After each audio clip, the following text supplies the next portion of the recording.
본문 말씀 보겠습니다. 요한복음 1장 4절 5절 말씀 합독하겠습니다. 그 안에 생명이 있었으니 이 생명은 사람들의 빛이라. 빛이 어둠에 비치되 어둠이 이래받지 못하더라. 네. 지난주에 3절까지 말씀했고 오늘은 4절 5절 말씀을 나누겠습니다. 계속해서 예수님이 누구이신가? 지난주에 예수님은 첫 번째 무엇이었습니까? 말씀이셨고 누구와 함께 계셨습니까? 그래서 이분이 누구이시라고요? 이분이 곧 하나님이시라고요? 이분은 또한 누구이실까요? 모든 만물을 창조주이시다. 그게 이제 3절까지입니다. 그래서 예수님은 말씀이시고 하나님과 계셨고 그분이 그 하나님이시고 모든 만물을 창조하신 만물의 조물주가 되신다가 네 번째였습니다. 오늘은 5번째입니다. 예수님은 또한 생명이십니다. 생명. 만물과 생명이 다르냐? 지었는데 거기에 생명을 부여하신 분이 예수님이라고 말씀을 드리는 겁니다. 그 안에 생명이 있었으니 그라는 말씀은 태초에 무엇이 있었느냐? 말씀이죠. 말씀이 계속됐잖아요. 여기에 그는 1절부터 시작된 말씀을 그분이라는 인칭대명사로 받은 겁니다. 성경 읽으면서 그 부분을 놓치게 되어지면 갑자기 말씀과 그분이 매치가 되지 않아서 헷갈려하게 되어져 있어요. 그런데 여기는 계속해서 말씀이 누구인지를 계속 추적하고 있는 말씀이 되어져요. 1절부터 시작된 말씀을 그분으로 받아들였고 그 안에라는 것은 빛을 만들고 창조주이셔요. 세상을 만드신 창조의 말씀, 이분이 누구시라고요? 예수님 안에 즉 무엇이 있었다? 지금 말씀 무엇이 있었다? 생명이 있었잖아요. 그 안에 생명이 있었으니 즉 말씀이신 예수님 안에 무엇이 있었어요? 이거는 창조주 때 얘기입니다. 창조 때 얘기입니다. 어떤 생명이냐면요. 생명은 조회라고 하는데요. 두 가지입니다. 하나는 모든 생물이 가진 자연적 생명입니다. 이 자연적 생명은 제한이 되어져 있어요. 결국은 죽게 되어져 있습니다. 어떤 문제로 인하여서 결국은 무너지게 되어져 있습니다. 질병이나 죽음에 제한된 생명이에요. 즉 만물을 지으신 예수님에게 생명이 있었고 피조물이 생명을 가지게 되었지만 짐승도 하늘을 나는 새도 물속에 있는 물고기도 인간도 생명을 가지게 되었지만 그 모든 피조물들은 누구에 의해서 그 생명을 가지게 되었다고요? 예수님에게. 이 근거를 얘기하는 거예요. 만물을 막연하게 지은 것이 아니라 지은 것 속에 생명을 불어 넣어줬어요. 생명이 들어가게 되어지면은 생명은 그때부터 각자는 세포 분열을 해요. 각자가 나름대로 성장이 되어지고 퇴화가 되어지고 결국은 죽음에 이르게 되는 과정이 우연일까요? 하나님의 섭리이실까요? 이건 결단코 우연이 아니에요. 우연이 아니에요. 창조론에서 이렇게 얘기하는데 진화론에서는 우연이라고 얘기해요. 우연을 뭐라고 얘기하느냐? 많은 시간이 지난 뒤에 그 사이에 어떤 일이 일어났는지 증명하는 얘기는 하나도 없어요. 근데 성경은 명확하게 얘기해요. 하나님이 생명이신데 생명을 부여해 주셨다. 두 번째 생명은 자연적 생명이 아니에요. 두 번째 생명은 질병과 무관해요. 죽음과 무관한 영원한 생명이에요. 즉 인간에게는 제한된 생명이 아닌 영원한 생명을 주셨어요. 처음에 아담과 하와를 만들었을 때에는 너도 70년 뒤에 죽어라 라고 만든 게 아니었어요. 모든 인간들이 하나님의 형상대로 지음받고 그분에 의해서 생명을 부여받아 생명을 누릴 수 있도록 하나님으로부터 생명을 부여받았어요. 그래서 우리 인간 이외에 모든 다른 움직이는 것들, 뱀이든 새든 날짐승이든 모든 것들, 그리고 인간 포함 모든 것들에 깜빡이고 있고 움직인다. 이 모든 생명은 누구로부터 왔다? 예수님, 곧 하나님. 그래서 예수님은 무엇의 근원이시다? 생명의 근원이셔요. 자, 그런데 문제는 우리한테 있습니다. 우리한테. 원래 인간에게는 죽음이 있는 생명이었습니까? 죽음이 없는 생명이었습니까? 죽음이 없는 생명인데 인간이 이 생명을 잃어버리게 되었습니다. 창세기 2장 7절 말씀 읽어보겠습니다. 여호와 하나님이 땅의 흙으로 사람을 지으시고 생기를 그 코에 불어넣으시니 사람이 생명이 되니라. 네. 하나님이 인간을 만드셨을 때의 모습이에요. 여기에 코에 생기를 불어넣으시니까 사람이 무엇이 되었어요? 생명이 됐다는 것은 어렵게 생각하지 마세요. 살아있는 생명이에요. 왜 살아있는 일까요? 왜 살아있는 일까요? 두 가지 의미가 있어요. 죽음이 없어요. 또 하나는 하나님과 관계를 맺을 수 있는 생명이에요. 사자나 코끼리가 관계를 맺는 게 아니에요. 걔네들은 언젠간 죽게 되어져 있어요. 그런데 처음에 인간은 생명이 있는 존재로 만드시기 위해서 다른 피조물들에게 없는 생기를 불어넣으셔서 살아있는 생명을 불어넣으셔서 생명 있는 존재가 되었어요. 이 존재에게 하나님이 내리신 명령이 하나 있었습니다. 창세기 2장 17절 말씀 읽겠습니다. 선악을 알게 하는 나무의 열매는 먹지 말라. 내가 먹는 날에는 반드시 죽으리라 하시니라. 요 말씀을 지키면은 죽지 않아요. 그런데 요 말씀을 어기면 하나님이 얘기했어요. 네가 반드시 어떻게 된다? 죽는다라고 얘기했어요. 결국 나중에 선악과를 먹습니까? 안 먹습니까? 먹게 되어져요. 먼저 하와가 집어먹고 아담에게 옆구리 쿡쿡 찔러서 먹게 되어지고 둘이 먹을 땐 좋았죠. 그런데 결과는 뭡니까? 반드시 죽으리라고 오게 되어져요. 즉 선악과를 먹으면서 인간은 죽을 수밖에 없어요. 이거는 육체의 생명이에요. 이때부터 인간은 죽을 수밖에 없었고 이건 영적인 생명이에요. 하나님과의 교제가 끊어지게 되었어요. 하나님과의 교제가. 마침내 인간은 하나님께 편하게 가던 대상이 아니라 이제는 어려운 대상이 되었어요. 즉 죄로 인하여 인간은 죽음의 지배를 받게 되었고 생명의 하나님이잖아요. 그 하나님으로부터 어떻게 됐어요? 멀어지게 되었습니다. 이게 인간의 운명입니다. 이 인간의 모습이에요. 우리가 왜 태어나가지고 이렇게 여러 가지 많은 고난을 겪다가 죽을 수밖에 없고 왜 죽은 사람 놓고 또 울고 누구는 또 태어나고 이 과정이 반복되는가? 바로 이것 때문에 그래요.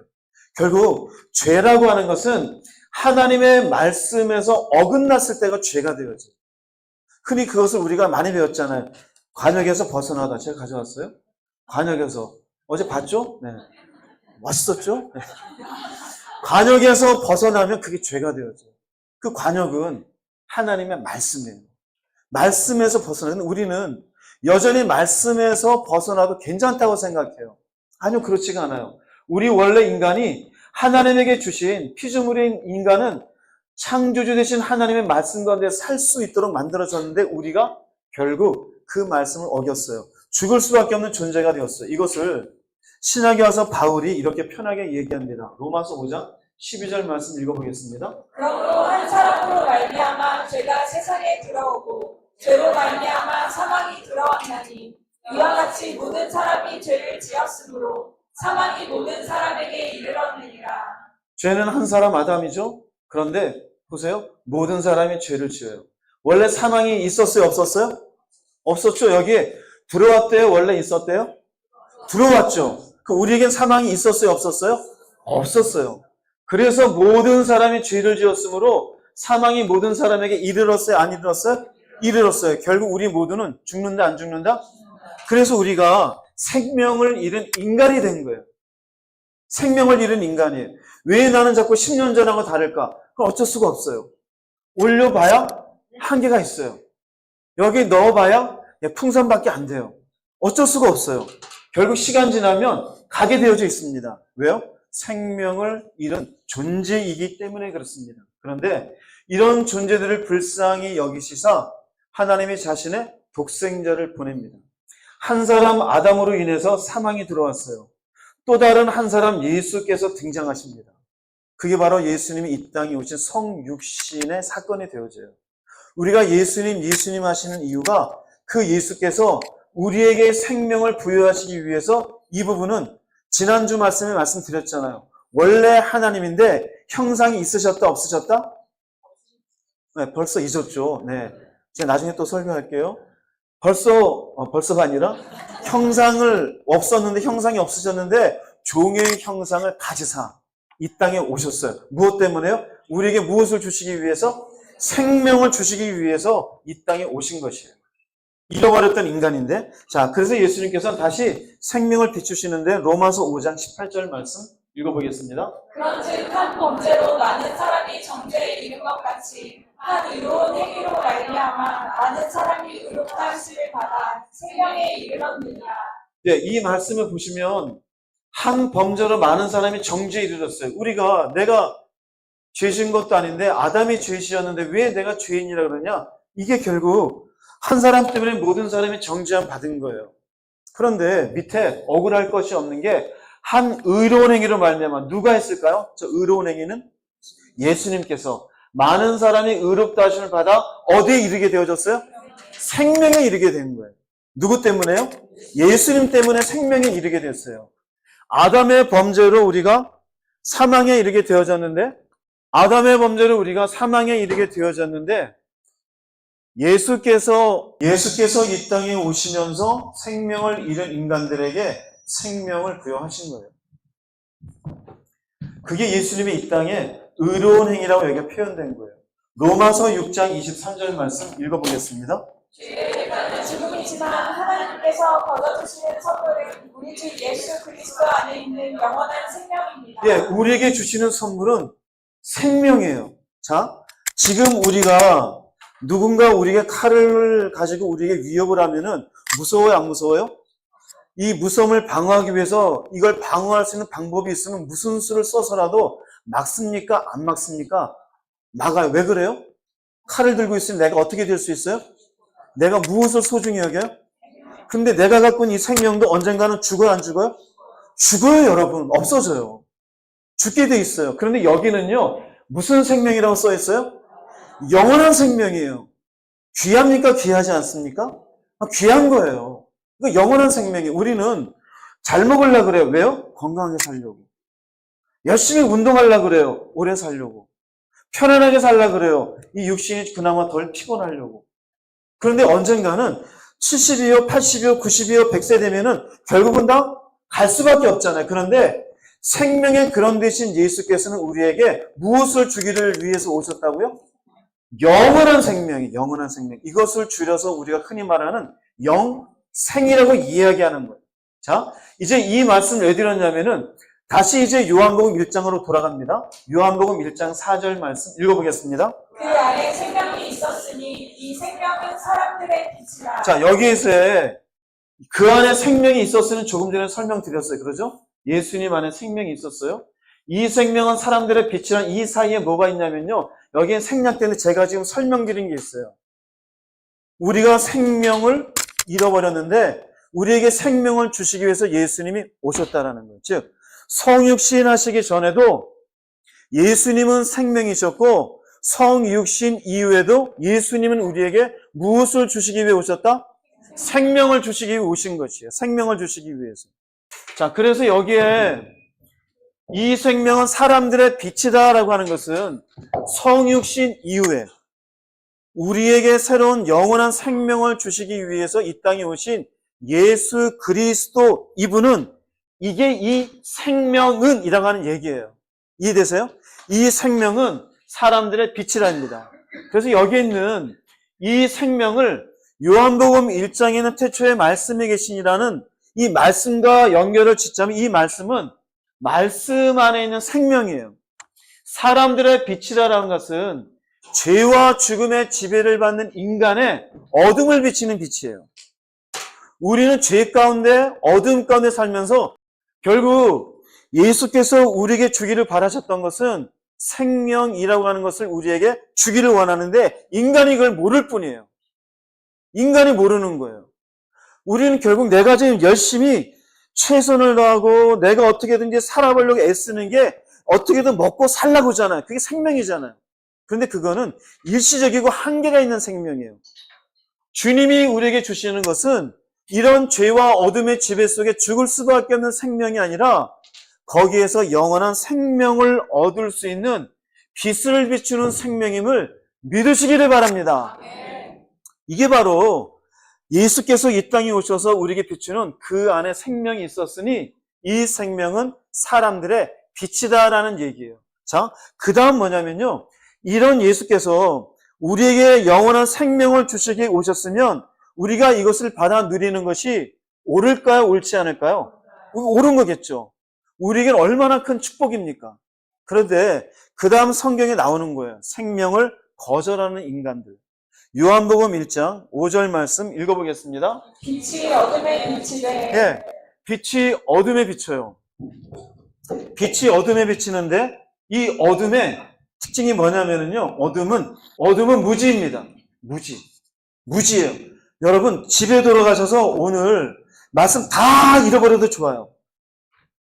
절대 잊어버리지 말아야 될 것이 무지한 거구나. 무지한 거예요. 내 백성이 무엇 때문에 망하냐면요. 지식이 없으므로 망해요. 무지가 뭐냐면요. 죄가 뭔지를 몰라요. 왜 예수를 안 믿어요? 그 죄가 내 죄냐 이거예요. 죽음이 뭔지를 몰라요. 다 죽던데 할아버지도 죽고 우리 아버님도 돌아가시고 근데 나도 죽을 건데 뭘 그 뒤에 뭐가 있어. 무지한 거예요. 인간의 실체. 인간마다 다 달라요. MBTI 우리가 했어요. 그걸로 인간이 다 나옵니까? 안 나와요. 정신병자는 굉장히 많아요. 심리적으로 나눠보면 정신병 우리 웬만한 3분의 2는 다 정신병자일 거예요. 왜 그럴까요? 죄 때문에 그래요. 고집이 센 사람, 굉장히 자존감 낮은 사람, 누군가를 향한 시기 질투가 많은 사람, 이거 전부 다 죄성이에요. 그걸 몰라요. 심판이 뭔지를 몰라요. 하나님의 나라가 뭔지를 몰라요. 믿음이 몰라요. 소망을 몰라요. 사랑을 몰라요. 기쁨이 뭔지 몰라요. 평안이 뭔지 몰라요. 전부 뭡니까? 이게 무지예요. 왜 빛이라 그래요? 이 상태는 알 수가 없어요.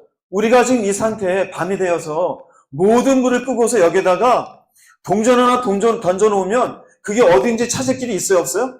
없어요. 몰라요. 우리가 무지 가운데 있다라는 게 그래요. 내가 어떤 인간인지 아무것도 몰라요. 그저 학교에서 배운 것, 세상 살면서 사람들에게 존중받았던 것, 내 나름대로 쌓아 올린 인생의 업적들, 이게 자신의 대단한 거로 생각해. 그래봐야 죽으면 어떻게 됩니까? 없어져요. 내 생명과 함께 사라져요. 근데 그걸 모르는 상태가 바로 어둠 속에 있는 상태예요. 이러한 상태에 있는 인간에게 하나님을 알게 하고, 왜 하나님을 알아야 돼요? 창조주시니까. 나를 만드신 이니까. 나를 태어나게 하신 이니까. 그 하나님이 나를 생명으로 인도하는 빛이 바로 말씀. 왜 말씀일까요? 1절부터 계속 되어 있잖아요. 태초에 말씀이 계시니라. 그 안에 생명이 그 안에도 말씀이라고. 이 생명은 결국 말씀이 빛이에요. 말씀이 생명이고 말씀이 빛이고 말씀이 예수님이세요. 이해되세요? 제가 하는 말이? 할렐루야. 이거 잘 따라오셔야 됩니다. 생명의 말씀에 무지한 인간들에게 들려지되 그런 말이에요. 빛이 어둠의 빛이 돼.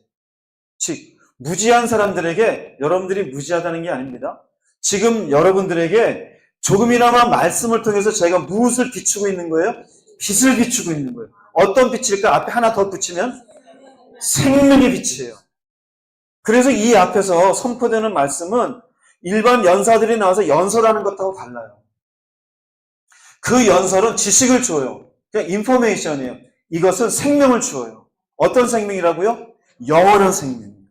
영원한 생명이에요. 그런데 이런 말씀이 빛이 어둠의 빛이 돼. 그 다음 볼게요. 1장 5절 말씀 읽어보겠습니다. 빛이 어둠에 비치되 어둠이 깨닫지 못하더라. 못 깨닫더라 이거예요. 못 깨닫더라. 지금도 그렇잖아요. 야외배에 지금 같이 앉아있지만 나는 모르겠다. 우리 창규 형제님 효도하시느라고 열심히 지금 나오셨는데 나는 모르겠다. 제가 옆에서 많이 안타깝습니다. 저도 그런 적이 있었으니까. 그 누구도 저분에게 뭐라 하지 마시기를 바랍니다. 깨닫지 못하는 거예요. 깨닫지 못하는. 이해가 되지 않습니다. 깨닫다는 말은 어떤 말이냐면요. 카타람바노라고 합니다. 카타람바노. 카타라는 말은 위에서 아래로 내려받는 거예요. 아래로 받는 거예요. 그럼 밑에서 뭐 하는 거예요? 나한테는 없는 거예요. 나한테는 없는 건데 위에서 누군가가 나한테 주면은 고마워요. 부모님이 자녀에게 이거 먹어라 주면은 잘 먹겠습니다. 이게 그냥 카타람바노. 이게 깨닫다예요. 깨닫다. 이 의미는 뭐냐면 내가 하나님으로부터 무언가를 뭐 하는 거예요? 받는 거예요. 지금 무엇을 받고 있는 거예요? 생명을 받고 있고 말씀의 빛을 여러분이 받고 있음을 믿으시기 바랍니다. 받고 있는 거예요. 말씀을 듣고 있다 이거예요. 그런데 깨닫지 못하더라라고 말씀이 그렇죠. 이거는 위에서 주는 것을 뭐 하지 못하고 있는 거예요? 받아들이지 못하는 거예요. 자, 물어볼게요. 이해는 할까요? 못할까요? 이해는 해요. 받아들이지 않아요. 그 차이가 뭘까요? 이해는 하는데 그렇게 못 살겠다. 이해되세요? 이 말은 이해되세요? 알겠는데 기도하고 못 살겠다. 알겠는데 용서하고 못 살겠다. 알겠는데 사랑하면 어떻게 살아? 알겠는데 내 인생 내가 주인이지 어떻게 하나님이 왕이야. 못 받아들여요. 우리 가운데도 이해하는 사람은 많아요. 근데 성경에서 여기에서는 이해를 하라가 아니라 깨닫더라요. 받아들여서 내 마음에 내 속에 무엇인가를 받아들여야 돼. 그런데 이것을 받아들이지 않는 사람이 요한복음을 읽는 그 당시에 있었다고요. 이 말씀의 의미는, 말씀은 인간의 죄와 죽음과 심판을 알려줘요. 무지한 인간들에게. 죄가 뭔지 몰라요. 죽음이 뭔지 몰라요. 심판이 뭔지 몰라요. 그런데 말씀은 거기를 비추어 주어요. 인간은 죄인이다. 죄의 값은 사망이고 죽을 수밖에 없습니다. 그것이 인간의 운명입니다. 그런데 그것을 어떻게 해요? 받아들이지 않더라. 너네 종교만 유별나게 굴더라. 내가 불교도 가보고 여기저기 가봤는데 다른 데는 그런 얘기 안 하더라. 그냥 왔다 갔다 하면 되지 뭘 그렇게 요구하는 게 많으냐. 나는 그렇게 못 살겠다. 이런 사람들을 놓고 답답해서 하는 말씀입니다. 1절부터 생각해 보세요. 예수님은 말씀이시고 예수님이 하나님이시고 창조주시고 생명이 되시는데 그분이 와서 생명을 잃어버린 인간에게 다시 생명을 주겠다고 인간의 형체를 가지고 오셔서 생명을 부여하는 말씀을 주시는데 나는 모르겠다. 이대로 살다가 죽을란다. 생명이 뭐고 나는 편한 게 좋더라. 이렇게 되는 사람들이 결국 깨닫지 못하더라요. 요한복음 1장 11절에 한 절 더 있습니다. 한번 읽어보겠습니다. 그분은 자기의 땅에 오셨으나 그의 백성들은 그분을 영접하지 않았습니다. 똑같은 말이에요. 그분이 오셨어요. 그분이 어느 땅에 왔다고 되어 있습니까? 자기 땅에. 즉, 이 세상의 모든 땅과 하늘은 누구의 것이에요? 왜 그럴까요? 그분이 창조주이시니까. 여러분의 이름으로 50평이든 100평이든 땅을 가지고 내 이름으로 등기했어요. 내 땅입니까? 대한민국엔 등기소에서 네 땅이라고 이름 써준 것 뿐이에요. 그런데 그 뒤에서 하나님은 웃고 계셔요. 그 땅은 누구 땅이다? 그건 내 땅이다. 아파트에 요새 막 30몇 층이잖아요. 두루룩 그 땅 하나 놓고 같이 다 자기 땅이래요. 하나님 볼 땐 뭐라 그럴까? 웃기잖아요. 한눈으로 보면은 위에서 아래로 똑같은 땅에 앉아있는데 전부 내 땅이래요. 인간이 만들어놓은 법이지 그게 어떻게 하나님 땅이에요? 인간의 땅이에요. 그건 하나님의 땅이에요. 그게 전부 뭡니까? 인간의 자기 무지에서 나온 하나님을 알지 못하기 때문에 나온 이게 인생이거니라고 하는 가치관이에요. 근데 여기에 자기의 땅에 오셨는데 백성들은 그분을 영접했다 안 했다? 영접하지 않았다 그래요. 영접하다는 말을 볼게요. 영접하다는 말. 영접하다는 말은 앞에만 달라요. 파라 람바노예요. 아까는 카타. 카타는 위에서 아래로. 근데 파라는 위에서 아래로 가라 곁에를 얘기해요. 즉 누구를 곁으로 받아들이지 않을까요? 예수님을 곁으로 받아들이지 않아요. 이게 무슨 의미일까요? 예수님과의 인격적 관계를 거절하는 거예요. 예수님과의 인격적 관계를 거절해요. 처음에는 카타람바노는 위에서 주시는 말씀을 거절해요. 말씀대로 못 살겠다. 그런데 여기에 이 말씀은 예수님과의 인격적인 관계, 주님이십니다. 왕이십니다. 나의 주인이십니다. 이 관계를 거절해요. 그것은 영접하지 않은 거예요. 중요합니다. 왜 중요하냐면요. 교회를 다니고 하나님 얘기를 하고 창세기가 어떻고 계시록이 어떻고 얘기하면서 주인으로 인격적 관계를 맺는 사람 많지 않아요. 왕이라고 이야기하면서 자기가 왕이에요. 당신의 영광이라고 얘기하면서 내 기분 좋으면 기분 나쁜 대로 좋고 나쁘면 막 달라져요. 왜 그래요? 인격적 관계를 거절하고 있어요. 살펴보세요. 그게 영접하지 않은 거예요. 많은 분들이 요한복음 1장 11절을 읽으면서 내가 예수를 인정했으니까 영접한다 생각해요. 그분이 거지입니까? 인정받는 걸 영접으로 생각하게? 아니요. 인격적으로 관계를 맺을 때 영접이에요. 나 예수 알아. 그거 영접 아니에요. 그분을 주인으로 섬기고 살 때. 그분과의 깊은 말씀의 은혜 가운데 그 말씀을 붙잡고 살 때, 그분과의 깊은 기도의 자리에서 인격적으로 교제를 맺어 그분의 뜻 가운데 내 어떤 감정과 생각을 절제하며 살아갈 때, 비로소 그 사람은 뭐라고 얘기할 수 있어요? 나 예수님 영접한 사람입니다. 이해되세요? 나 아무개 교회 다니고 교회 다닌 지 30년 되었고 교회 권사입니다. 그런데 인생은 내 마음대로. 자, 영접한 사람이 아니에요? 영접한 사람 아니에요. 주님과의 인격적 관계는 아무것도 없어요. 주님이 당신에게 어떤 역할을 해요? 그 언어를 절제시키고 있어요? 생각을? 그 주님의 뜻을 위해서 살고 있어요? 아무것도 없어요. 천국 갈까요? 아니요. 천국과 아무 관계 없습니다. 그러면 이성 사람들 영접하지를 않아요. 받아들이지를 않아요. 빛이 어두운 빛인데도 받아들이지도 않고 영접하지도 않아요. 도대체 왜 이럴까요? 그 이유를 요한복음 3장 19절 20절에 있어요. 읽어보겠습니다. 그 종교는 이것이니 곧 빛이 세상에 왔을 때 사람들이 자기 행위가 악함으로 빛보다 어둠을 더 사랑한 것이니라. 악을 행하는 자마다 빛을 미워하여 빛으로 오지 아니하나니 이는 그 행위가 드러날까 함이요. 빛이 세상에 왔을 때 사람들이 자기 행위가 악함으로 빛보다 어둠을 더 사랑한 것이니라. 빛을 거절하고 영접하지 않는 이유는요, 빛보다 어둠을 더 사랑해서 그래요. 자, 그러면 어둠은 설명해 드렸죠. 무지한 상태에서 그냥 사는 거. 캐세라세라, 될 대로 되라. 인생은 그냥, 내 인생은 나의 것. 즐기고, 마시고, 여행 가고, 놀러 다니고. 하나님과 아무 관계 없어. 주일 되면, 오늘 일요일이었네, 교회 나갈까? 아우, 피곤한데 그냥 자자. 이 사람 뭐예요? 그냥 빛보다 어둠을 사랑한 사람이에요. 그러니 영접하지도 아니하고 빛 대신 말씀을 받아들이지도 않아요. 근데 결국 이 사람들은 빛으로 와요, 안 와요? 오지도 않아요. 왜 그럴까요? 빛이 비추면은 자기의 빛으로 인해서 어둠이 드러나니까. 하지 말라는 게 많다는 거 느끼는 거예요. 이것도 하지 말라, 저것도 하지 말라.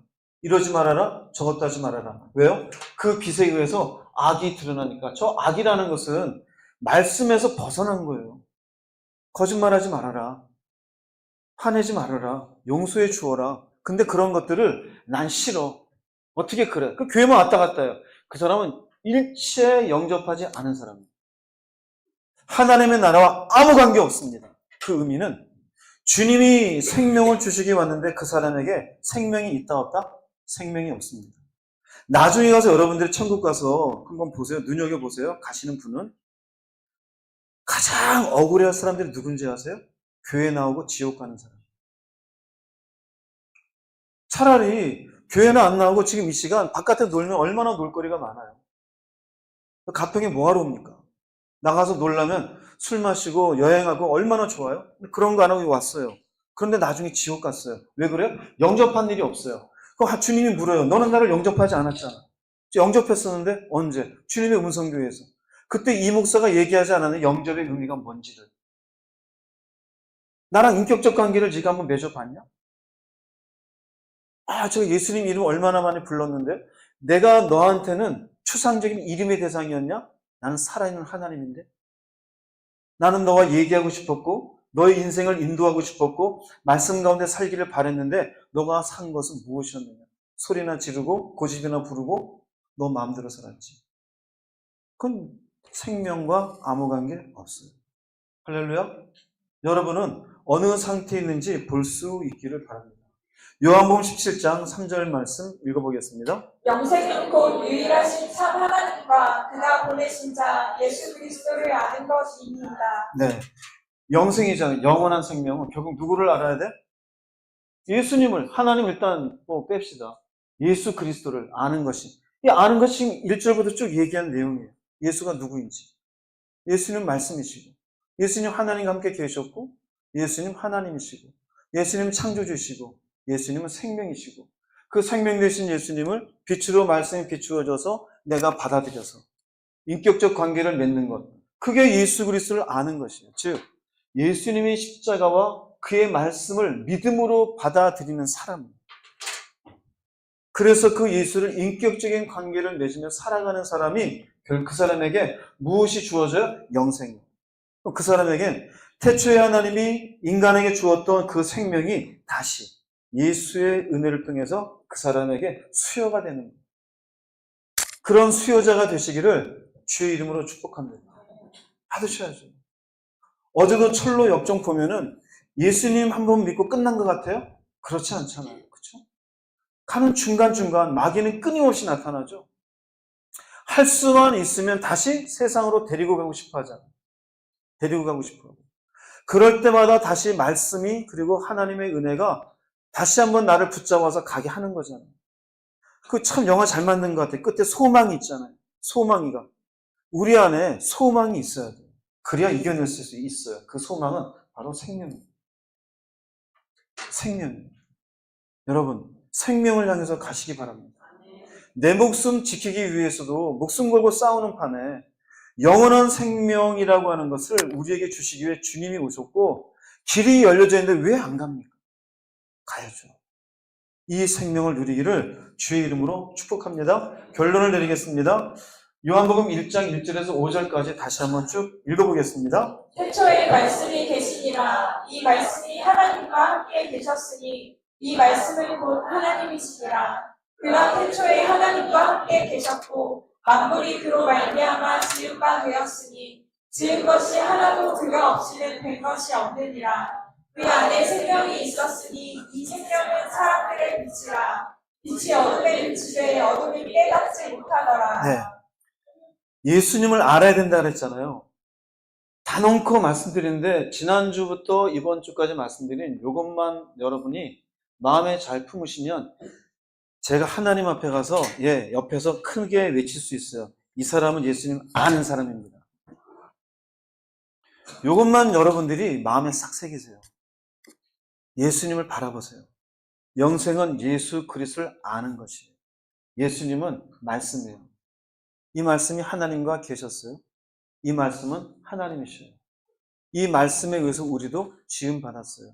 이 말씀은 생명이에요. 여러분에게 지금도 영원한 생명을 수여하기를 기대하시며 말씀을 통해 빛을 비추고 있는 하나님의 은혜를 거절하지 마시고 받아들이는 성도 모든 분들 되시기를 주 이름으로 축복합니다. 기도하시겠습니다.